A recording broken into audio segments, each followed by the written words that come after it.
Summer 03।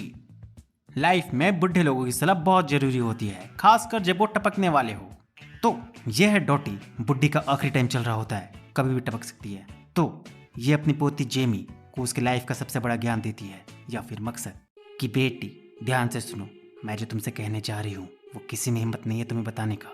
और वो बात यह है कि जिंदगी में कुछ करना चाहे मत करना, पर मुंह में लेना जरूर सीख लेना। सॉरी, बताना भूल गए थे। ये बुढ़ी आधा क्रैक रहती है और साथ में ठरकी भी। वैसे बुढ़े लोग जाते जाते कई राज का खुलासा भी करते जाते हैं। अब बाकी केस में तो ज्यादातर राज, जमीन जायदाद, खजाने का जिक्र रहता है, पर इसके केस में मामला थोड़ा अलग है। पहला धमाका ये अपनी बेटी होप पर करती है। इसे अस्थमा का प्रॉब्लम रहता है, बंद कमरे में इसका दम घुटता है। तो ये इसे बताती है कि बेटा बचपन में तुम बहुत रोती थी, तो तुम्हारी आवाज ना सुनना पड़े इसके लिए मैं तुम्हें ड्रॉवर में बंद कर देती थी। यानी तुम्हें ये जो बीमारी है वो मेरी ही देन है। वैसे ये है नेड। दूसरा धमाका इसी पर होता है। वैसे ये बड़वा राज खुलने के पहले बहुत उठता है कि माँ अब टेंशन मत लो, उनका कोई भी बात उसका उनके लिए प्यार कम नहीं कर सकता।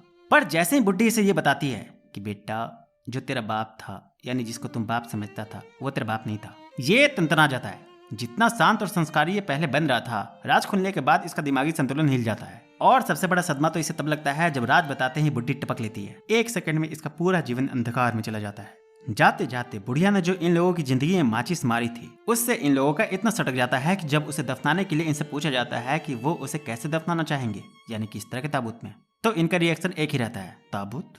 बुढ़ी को गड्ढा खोद कर ऐसे ही फेंक दो और ऊपर से मिट्टी डाल दो। हालांकि चलो बुढ़ी आखिर कैसी भी थी, पर इनकी अपनी ही थी, तो ये लोग ऐसा नहीं करते।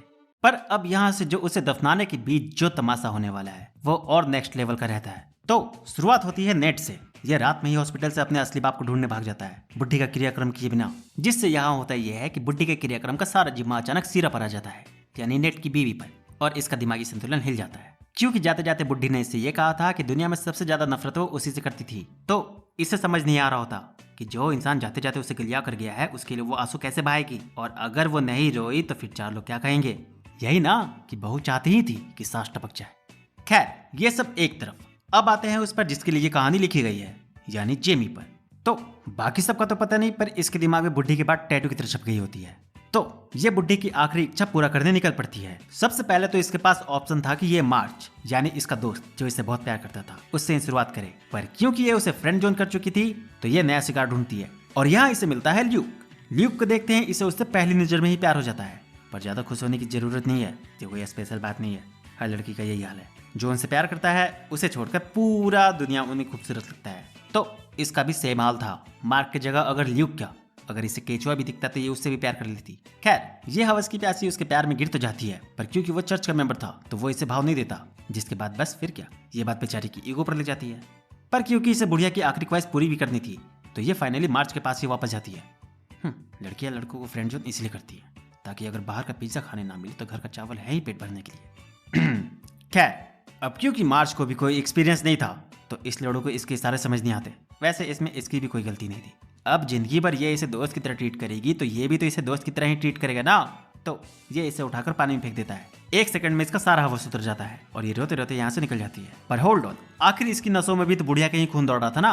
तो हवस के मामले में इसकी किस्मत वापस से यू टर्न मारती है। रास्ते में जाते वक्त इसे ल्यूक मिलता है और यहाँ पता चलता है कि ये बढ़वा भी चर्च में इसे देख रहा था। बस सबके सामने होने की वजह से वो इसे कुछ बोल नहीं पाया। जिसके बाद बस ल्यूक के फीलिंग्स कन्फेस करते हैं। ये सब कुछ भूल भाल कर वापस हवस में डूब जाती है और शाम होते होते फाइनली बुढ़िया की आखिरी इच्छा पूरा कर देती है। हालांकि बिन बताए दिन भर घर से बाहर रहने के लिए इसकी माँ फिर इसका घर से निकलना बंद कर देती है। पर क्या फर्क पड़ता है, आखिर मिशन कंप्लीट हुआ।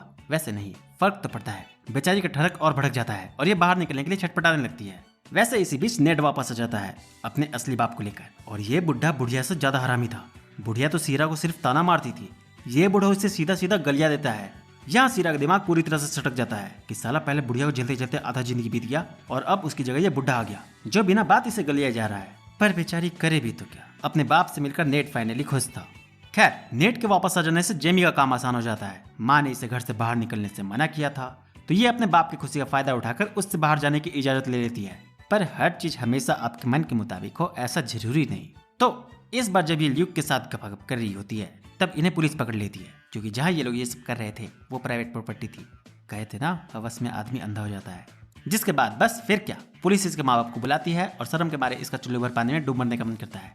और सजा के तौर पर फिर से इसका घर से बाहर निकलना बंद। पर क्योंकि अब इसे चरम सुख का चस्का लग चुका था तो ये रुकने कहाँ वाली थी। ऊपर से इसे जब ये लोग जबरदस्ती से रोकने की कोशिश करते हैं तो ये उल्टा इन लोगों से लड़ लेती है और खास करके अपने बाप को गलिया भी देती है कि आप तो कुछ बोले ही मत, क्योंकि बुढ़िया के टपकते ही ये लोगों को छोड़कर भाग गया था ना अपने असली बाप को ढूंढने के लिए। खैर इसमें इसकी भी कोई गलती नहीं रहती है, ठरक का नशा ही कुछ ऐसा होता है।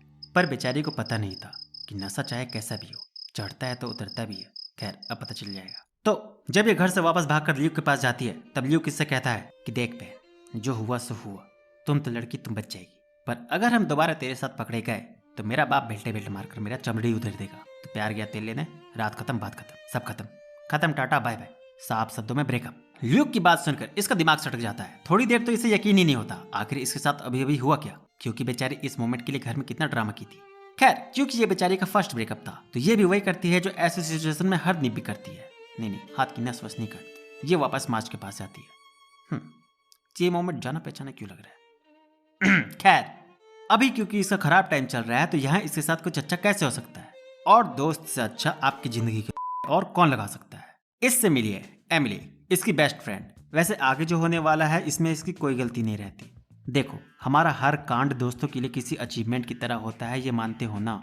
तो ल्यूक के साथ इसने जो कांड किया था इसके नजर में तो वो अचीवमेंट ही था, तो बस ये पूरे पार्टी में इसके कांड का ढोल पीटने लगती है, जिसका नतीजा ये होता है कि मार्च को भी इसके कांड का पता चल जाता है।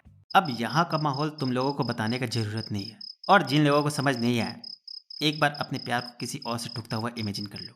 खैर एक तो पहले से ये सदमे में थी, एमडी की हरकत से ये और डिप्रेशन में चली जाती है। ये एमडी को तो गलियाती ही है, साथ में मार्च को भी सुना देती है। बेचारी का एक ही रात में सब गया, परिवार, प्यार, दोस्त, बेस्ट फ्रेंड, जो बॉयफ्रेंड बन सकता था, सब।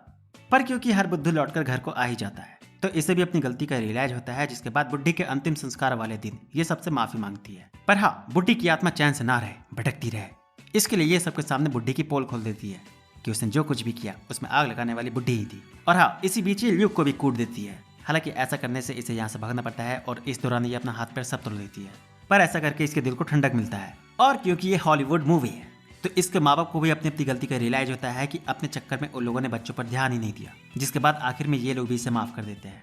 हाँ, रियलिटी रहता और हमारे यहाँ की ये कहानी होती तो 4 बेल्ट और पड़ता। खैर मूवी यहाँ खत्म हो जाती है। तो यार बस इस वीडियो में इतना ही, मिलता है नेक्स्ट वीडियो में, तब तक के लिए बाय।